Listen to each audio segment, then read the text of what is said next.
এই অসমৰ যে আদিবাসী কেইটা হাল্লা কৰি আছে এছটি লাগে আমাকো এছটি লাগে আসল অৰিজিনেল কথাটো জানে না নাই হিষ্ট্ৰী জানে না নাই আপোনালোকে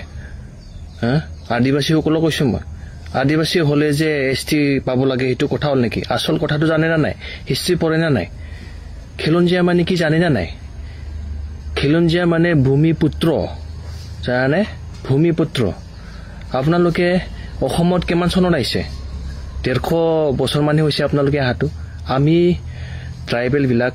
বড়ো বিলাক 5000 বছৰৰ আগৰ পৰাই আছো ইয়াতে কেনেকুৱা খিলঞ্জীয়া হল আদিবাসী কেইটা আমি আছো ইয়াতে 5000 বছৰৰ পৰা আমি হে কব গলে বড়ো মিচিং ৰাভা বিলাকে আদিবাসী অৰিজিনেল আসামৰ আদিবাসী বুজিছো আপোনালোকে আদিবাসী কৈ থাকিলে নহবটো বড়ো মিচিং ৰাভা এইবোৰহে অৰিজিনেল অসমৰ আদিবাসী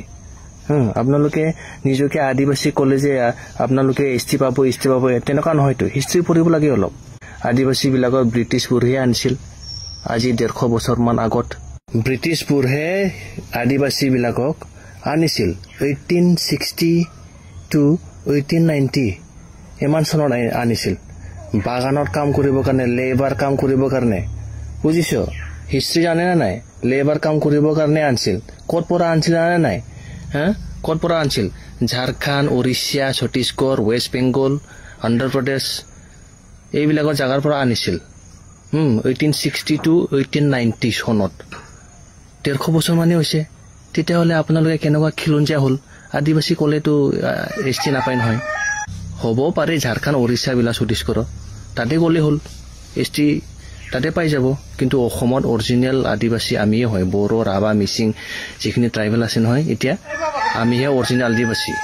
আৰু যি সকলে কৈ আছে নহয় আমিতো চৰকাৰকে দাবী কৰি আছো চৰকাৰৰ পৰাই দাবী কৰি আছো আপোনালোককতো কোৱা নাই আপোনালোকে এছটি নিদিয়ে বুলি